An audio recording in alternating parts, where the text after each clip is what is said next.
ತುಂಬಾ ಜನಕ್ಕೆ ಈ ಹಸ್ತಮೈಥುನ ಎಂಬುದು ಚಟವಾಗ್ಬಿಟ್ಟಿದೆ. ಕೇವಲ 5 ನಿಮಿಷದ ಸುಖಕ್ಕೋಸ್ಕರ ತನ್ನ ಶಕ್ತಿಯನ್ನೆಲ್ಲ ಕಳ್ಕೊಂಡು ಡಿಪ್ರೆಷನ್ಗೆ ಹೋಗ್ತಾರೆ. ಅದನ್ನ ಬಿಡಬೇಕು ಅಂತ ತುಂಬಾ ಪ್ರಯತ್ನ ಮಾಡ್ತಾರೆ, ಹರಸಾಹಸ ಪಡ್ತಾರೆ, ಆದ್ರೂ ಅದನ್ನ ಬಿಡಕ್ಕಾಗಲ್ಲ. ನೀವು ನಂಬ್ತಿರೋ ಇಲ್ವೋ ಗೊತ್ತಿಲ್ಲ, ಭಗವದ್ಗೀತೆಯ ಕರ್ಮಯೋಗದಲ್ಲಿ ಕೆಲ ಶ್ಲೋಕಗಳು ಈ ಕಾಮ ಅಂದ್ರೆ ಸೆಕ್ಸ್ ಎಂಬ ವಿಚಾರದ ಬಗ್ಗೆನೇ ಹೇಳ್ತವೆ. ಸೆಕ್ಸ್ ಬಿಡೋದು ನೀವಂದುಕೊಂಡಷ್ಟು ಸುಲಭದ ಕೆಲಸ ಅಲ್ಲದಿದ್ರೂ ಭಗವದ್ಗೀತೆಯಲ್ಲಿ ಹೇಳಿದಂತೆ ನೀವು ಮಾಡಿದ್ರೆ ಖಂಡಿತವಾಗಿಯೂ ಸೆಕ್ಸ್ ಅನ್ನ ನೀವು ಹತೋಟಿಯಲ್ಲಿ ಇಡ್ಬೋದು. ಇಡೀ ಪ್ರಪಂಚವೇ ತಿರುಗಿ ನೋಡುವ ಈ ಭಗವದ್ಗೀತೆಯಲ್ಲಿ ಸೆಕ್ಸ್ ಬಗ್ಗೆ ಅಂತದೇನಿದೆ?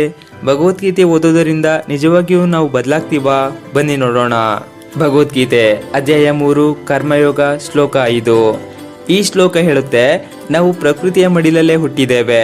ನಮಗೆ ಅನೇಕ ಗುಣಗಳು ಅಂದ್ರೆ ಕ್ಯಾರೆಕ್ಟರ್ ಅಂತ ಏನ್ ಕರಿತೀವಿ, ಇವೆಲ್ಲ ಪ್ರಕೃತಿಯಿಂದಲೇ ಬಂದ್ಬಿಟ್ಟಿವೆ.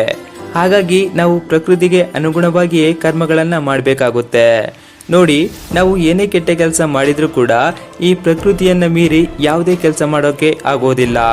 ಅಂದ್ರೆ ನೀವು ಏನೇ ಸಂಶೋಧನೆ ಅಥವಾ ಬಗೆಯಾಗಿ ಸೈಂಟಿಫಿಕಲಿ ರಿಸರ್ಚ್ ಮಾಡಿದ್ರೂ ಕೂಡ, ದೊಡ್ಡ ದೊಡ್ಡ ಅಣೆಕಟ್ಟು ಹಾಗೆ ನ್ಯೂಕ್ಲಿಯರ್ ವೆಪನ್ಸ್ ಇಟ್ಕೊಂಡ್ರೂ ಕೂಡ ಇವೆಲ್ಲ ಈ ಐಹಿಕ ಪ್ರಕೃತಿಯ ಚೌಕಟ್ಟಿನಲ್ಲೇ ಇರ್ತವೆ. ಇದನ್ನ ಮೀರಿ ನೀವು ಯಾವುದೇ ಕೆಲಸ ಮಾಡೋಕೆ ಆಗೋದಿಲ್ಲ. ಹಾಗೆ ಇನ್ನೊಂದು ಹಂತದಲ್ಲಿ ಈ ಪ್ರಕೃತಿ ಏನಿದೆ, ಇದು ಯಾವೊಂದು ಜೀವ ಜಂತುವನ್ನು ಕೂಡ ಏನು ಕೆಲಸ ಮಾಡದೆ ಸುಮ್ಮನಿರೋಕೆ ಬಿಡೋದಿಲ್ಲ. ಹಾಗಾಗಿ ಪ್ರತಿಯೊಂದು ಜೀವಿಯೂ ಕೂಡ ಪ್ರತಿ ಕ್ಷಣ ಏನಾದರೊಂದು ಕೆಲಸನ ಮಾಡ್ತಾನೆ ಇರ್ತವೆ. ಭಗವದ್ಗೀತೆ ಅಧ್ಯಾಯ 3 ಕರ್ಮಯೋಗ ಶ್ಲೋಕ 6. ಈ ಶ್ಲೋಕ ಹೇಳುತ್ತೆ, ತುಂಬಾ ಜನರ ಮನಸ್ಸು ಇಂದ್ರಿಯಗಳ ಸುಖದಲ್ಲೇ ಇರುತ್ತೆ. ಆದ್ರೆ ಜಗತ್ತಿನೆದುರಿಗೆ ನಾವು ತುಂಬಾ ಜ್ಞಾನಿಗಳು, ನಾವು ತುಂಬಾ ಪಂಡಿತರು ಅಂತ ತೋರಿಸ್ಕೋತಾರೆ. ನೋಡಿ, ನೀವು ಭಗವದ್ಗೀತೆ ಓದಿ, ರಾಮಾಯಣ ಮಹಾಭಾರತ ಓದಿ, ವೇದ ಶಾಸ್ತ್ರಗಳನ್ನ ಅರೆದು ಕುಡಿದಿದ್ರು ಕೂಡ ಹೊರಗೆ ಕೊಲೆ ಸುಲಿಗೆ ಅತ್ಯಾಚಾರ ಮಾಡಿದ್ರೆ ನಿಮ್ಮ ವಿದ್ಯೆಯ ಫಲವನ್ನ ಭಗವಂತನ ಮಾಯಾಶಕ್ತಿ ನಾಶ ಮಾಡಿಬಿಡುತ್ತೆ. ಹಾಗಾಗಿ ನಿಮ್ಮ ಜ್ಞಾನಕ್ಕೆ ಹಾಗೆ ನಿಮ್ಮ ನಾಟಕದ ಮನಸ್ಥಿತಿಗೆ ಭಗವಂತನ ಬಳಿ ಯಾವುದೇ ಬೆಲೆ ಇರೋದಿಲ್ಲ. ಇನ್ನೊಂದು ಹಂತದಲ್ಲಿ ನೀವು ನಿಸ್ವಾರ್ಥಿಯಾಗಿ ಒಬ್ಬ ಅಸಹಾಯಕನಿಗೆ ದಾನ ಮಾಡಿದ್ರೆ ನಿಮಗೆ ಪುಣ್ಯ ಸಿಗುತ್ತೆ. ಹಾಗೆ 100 ಜನಕ್ಕೆ ಅನ್ನದಾನ ಮಾಡಿದ್ರೂ ಕೂಡ ಬಡವರ ಹಸಿವು ನೀಗಿ ನಿಮಗೆ ಪುಣ್ಯ ಸಿಗುತ್ತೆ. ಆದ್ರೆ ನೀವು ಕೊಲೆ ಸುಲಿಗೆ ಅತ್ಯಾಚಾರ ಮಾಡಿದ್ರೆ, ಹಾಗೆ ಒಂದು ವೇಳೆ ಅಂತ ಕೆಲಸ ಮಾಡಿದವರಿಗೆ ನೀವೇನಾದ್ರೂ ಸಹಾಯ ಮಾಡಿದ್ರೆ ನಿಮ್ಮ ಪುಣ್ಯದ ಫಲವನ್ನು ಕೂಡ ಭಗವಂತ ನಾಶ ಮಾಡಿಬಿಡ್ತಾನೆ. ಒಬ್ಬ ತಪ್ಪು ಮಾಡಿದವನ ಪರವಾಗಿ ನಿಲ್ಲುವುದು ಕೂಡ ಘೋರ ಅಪರಾಧವಾಗಿದೆ. ಭಗವದ್ಗೀತೆ ಅಧ್ಯಾಯ 3 ಕರ್ಮಯೋಗ ಶ್ಲೋಕ 21. ಒಬ್ಬ ಶ್ರೇಷ್ಠ ವ್ಯಕ್ತಿಯಾದವನು ಪ್ರಜೆಗಳಿಗೆ ಅಥವಾ ಜನರಿಗೆ ಏನನ್ನಾದ್ರೂ ಹೇಳೋ ಮುಂಚೆ ತಾನು ಸರಿಯಾಗಿದ್ದೀನ ಅಂತ ತಿಳ್ಕೊಂಡಿರ್ಬೇಕು. ತುಂಬಾ ಜನರು ನಾನೊಬ್ಬ ಶ್ರೇಷ್ಠ ವ್ಯಕ್ತಿ ಎಂದು ಭಾವಿಸಿ ವೇದಿಕೆ ಮೇಲೆ ನಿಂತು ಸಾವಿರಾರು ಹಾಗೆ ಲಕ್ಷಾಂತರ ಜನರಿಗೆ ನೀವು ಹಾಗಿರ್ಬೇಕು, ಒಳ್ಳೆಯವರಾಗಿರ್ಬೇಕು, ನಾನಿರೋದೇ ನಿಮ್ಗಾಗಿ, ನಾವು ಸತ್ಯವಾದಿಗಳಾಗಿರ್ಬೇಕು, ಆದರ್ಶ ವ್ಯಕ್ತಿಗಳಾಗಿರ್ಬೇಕು ಎಂದು ಹೇಳ್ತಾರೆ. ನಿಜ ಹೇಳ್ಬೇಕಂದ್ರೆ ಅವರೇ ಅಧರ್ಮಿಗಳಾಗಿರ್ತಾರೆ. ದಿನನಿತ್ಯ ಪಾಪ ಕರ್ಮಗಳನ್ನೇ ಮಾಡ್ತಾ ಇರ್ತಾರೆ. ಇಂಥ ಅವಿವೇಕಿಗಳನ್ನ ಮಹಾಪಾಪಿ ಎಂದು ಹೇಳಲಾಗುತ್ತೆ. ಭಗವದ್ಗೀತೆ ಅಧ್ಯಾಯ 3 ಕರ್ಮಯೋಗ ಶ್ಲೋಕ 27. ನೋಡಿ, ನಾವು ಏನೇ ಕೆಲಸ ಕಾರ್ಯ ಮಾಡ್ತಾ ಇದ್ರು ಕೂಡ ಇವುಗಳನ್ನ ವಾಸ್ತವವಾಗಿ ಪ್ರಕೃತಿಯ ತ್ರಿಗುಣಗಳೇ ಮಾಡಿಸ್ತಾ ಇರ್ತವೆ. ಈ ವಿಷಯ ಯಾವತ್ತು ತಿಳ್ಕೊಳ್ಳಿ. ಈ ನಮ್ಮ ದೇಹವನ್ನ ಈ ಐಹಿಕ ಪ್ರಕೃತಿ ಸೃಷ್ಟಿ ಮಾಡಿಬಿಟ್ಟಿದೆ. ಹಾಗೆ ಈ ಪ್ರಕೃತಿಯು ಭಗವಂತನ ಅಪ್ಪಣೆಯಿಂದ ನಮ್ಮ ದೇಹವನ್ನ ನಿಯಂತ್ರಿಸ್ತಾ ಇರುತ್ತೆ. ಒಬ್ಬ ನಿಜವಾದ ಜ್ಞಾನಿಗೆ ಮಾತ್ರ ಗೊತ್ತಿರುತ್ತೆ, ನಾನು ಏನೇ ಕೆಲಸ ಮಾಡಿದ್ರೂ ಕೂಡ ಆ ಎಲ್ಲ ಕೆಲಸ ಕಾರ್ಯಗಳು ಭಗವಂತನ ನಿಯಂತ್ರಣದಲ್ಲೇ ಇರುತ್ತೆ ಅಂತ. ಆದ್ರೆ ಒಬ್ಬ ಅಜ್ಞಾನಿಯಾದವನು ಹಾಗೆ ಒಬ್ಬ ಮೂರ್ಖ ಶಿಖಾಮಣಿಯಾದವನು ಯೋಚಿಸ್ತಾನೆ, ನಾನೇ ಎಲ್ಲವನ್ನ ಮಾಡಿದ್ದು, ನನ್ನಿಂದಲೇ ಆ ಕೆಲಸ ಆಗಿದ್ದು, ನನ್ನಿಂದಲೇ ನೀನು ಬದುಕ್ತಾ ಇರೋದು, ನನ್ನಿಂದಲೇ ಈ ರಾಜ್ಯ ಇರೋದು, ಹಾಗೆ ನನ್ನಿಂದಲೇ ಈ ದೇಶ ನಡೀತಾ ಇರೋದು ಅಂತ.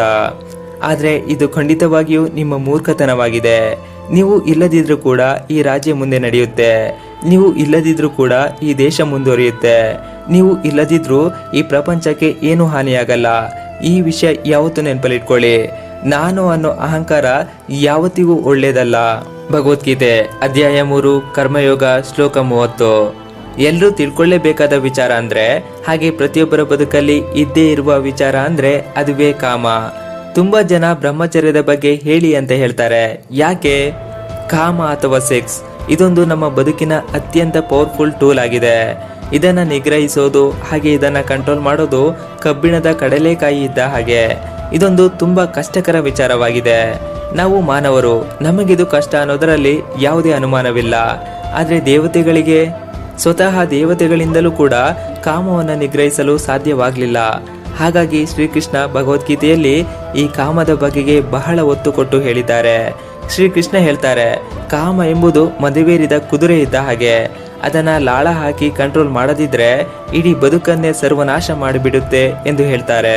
ಭಗವದ್ಗೀತೆ ಅಧ್ಯಾಯ 3 ಕರ್ಮಯೋಗ ಶ್ಲೋಕ 37.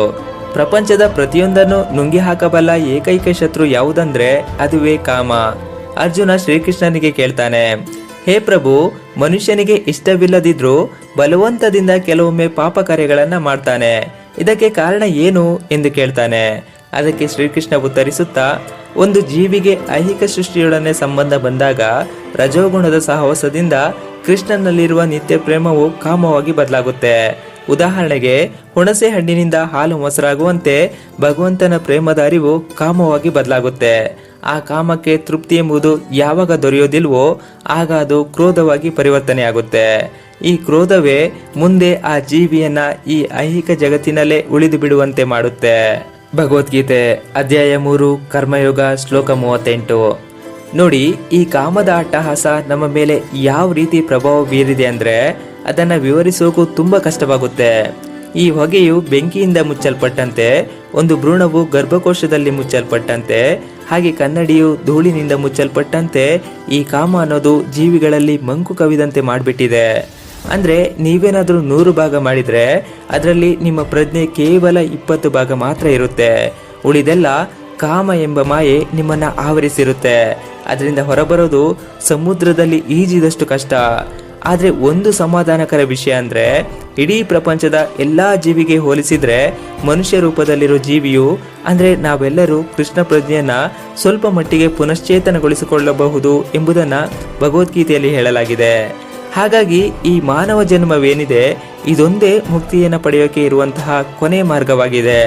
ಈ ಜನ್ಮದಲ್ಲಿ ಕೃಷ್ಣ ಪ್ರಜ್ಞೆಯನ್ನು ಬೆಳೆಸ್ಕೊಂಡು ಈ ಶತ್ರುವಾದ ಕಾಮವನ್ನ ನಿರ್ನಾಮ ಮಾಡಬಹುದು ಎಂದು ಈ ಶ್ಲೋಕ ಹೇಳುತ್ತೆ. ಭಗವದ್ಗೀತೆ ಅಧ್ಯಾಯ 3 ಕರ್ಮಯೋಗ ಶ್ಲೋಕ 39. ನೋಡಿ, ಈ ಐಹಿಕ ಜಗತ್ತು ಏನಿದೆ ಇದೊಂದು ಕಾಮ ಜೀವನದ ಸರಪಳಿಗಳು ಎಂದು ಹೇಳಲಾಗಿದೆ. ಈ ಕಾಮ ಅಂದ್ರೆ ಸೆಕ್ಸ್ ಎಂಬುದಕ್ಕೆ ಕೊನೆಯೇ ಇರೋದಿಲ್ಲ.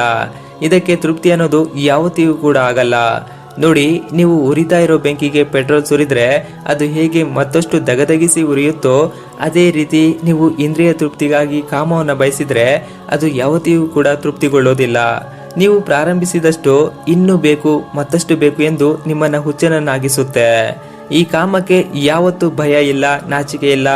ಇದು ಯಾವತ್ತೂ ತೃಪ್ತಿ ಬೇಕು ಅಂತಾನೆ ಬಯಸುತ್ತೆ. ಆದ್ರೆ ನಿಮಗೆ ತೃಪ್ತಿ ಅನ್ನೋದು ಸಾಯೋವರೆಗೂ ಸಿಗಲ್ಲ. ನೆನಪಿರ್ಲಿ, ನೀವು ಇಂದ್ರಿಯ ಭೋಗದಲ್ಲಿ ಸ್ವಲ್ಪ ಸಮಯ ಸುಖದ ಅನುಭವ ಪಡೆದ್ರೂ ಕೂಡ ಅಂತಿಮವಾಗಿ ಈ ಸುಖ ಅನ್ನೋ ಭಾವನೆ ನಿಮ್ಮ ಬಹುದೊಡ್ಡ ಶತ್ರುವೇ ಆಗಿರುತ್ತೆ ಎಂದು ಈ ಶ್ಲೋಕ ಹೇಳುತ್ತೆ. ಭಗವದ್ಗೀತೆ ಅಧ್ಯಾಯ 3 ಕರ್ಮಯೋಗ ಶ್ಲೋಕ 42. ನೋಡಿ, ಈ ಕಾಮ ಅಂದ್ರೆ ಸೆಕ್ಸ್ ಬಿಡೋ ವಿಚಾರವಾಗಿ ನೀವು ಏನ್ ಪ್ರಶ್ನೆ ಕೇಳಿದ್ರೋ ಅದಕ್ಕೆಲ್ಲ ಇಲ್ಲಿ ಉತ್ತರ ಸಿಗುತ್ತೆ. ಕಾಮವನ್ನ ಹೇಗೆ ನಿಗ್ರಹಿಸಬಹುದು ಅನ್ನೋದಕ್ಕೆ ಇಲ್ಲಿ ಉತ್ತರವಿದೆ. ಈ ಇಂದ್ರಿಯಗಳು ಏನಿದಾವೆ ಇವೇ ಕಾಮದ ಕೆಲಸ ಮಾಡೋಕೆ ಇರುವಂತಹ ದಾರಿಗಳು. ಈ ಕಾಮ ಎಂಬುದು ನಮ್ಮ ದೇಹದೊಳಗೆ ಅಡಗಿರುತ್ತೆ. ಆದ್ರೆ ಅದು ಬೇರೆಲ್ಲೂ ಆಗಿರದೆ ನಮ್ಮ ಇಂದ್ರಿಯಗಳ ಮೂಲಕವೇ ಹೊರಬರುತ್ತೆ. ಹಾಗಾಗಿ ಈ ಶ್ಲೋಕದ ಪ್ರಕಾರ ನಮ್ಮ ಇಡೀ ದೇಹಕ್ಕಿಂತ ನಮ್ಮ ಕರ್ಮೇಂದ್ರಿಯಗಳು ಅಂದ್ರೆ ಕಣ್ಣು, ಕಿವಿ, ನಾಲಿಗೆ, ಮೂಗು, ಚರ್ಮ ಇವು ತುಂಬಾ ಶ್ರೇಷ್ಠವಾದವುಗಳು. ಮುಂದೆ ಈ ಶ್ಲೋಕ ಹೇಳ್ತಾ, ಈ ಕರ್ಮೇಂದ್ರಿಯಗಳು ಶ್ರೇಷ್ಠವಾದ್ರೆ ಮನಸ್ಸೆಂಬುದು ಈ ಕರ್ಮೇಂದ್ರಿಯಗಳಿಗಿಂತಲೂ ಶ್ರೇಷ್ಠ. ಹಾಗೆ ಈ ಮನಸ್ಸಿಗಿಂತ ಬುದ್ಧಿ ಇನ್ನೂ ಶ್ರೇಷ್ಠ.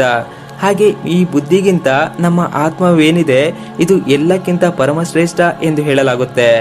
ಹಾಗಾಗಿ ಈ ಮನಸ್ಸು ನಿರಂತರವಾಗಿ ಭಗವಂತನ ಸೇವೆಯಲ್ಲಿ ತೊಡಗಿದ್ರೆ ಇಂದ್ರಿಯಗಳು ಬೇರೆ ದಾರಿಯಲ್ಲಿ ಕೆಲಸ ಮಾಡಲು ಅವಕಾಶವೇ ಇರುವುದಿಲ್ಲ.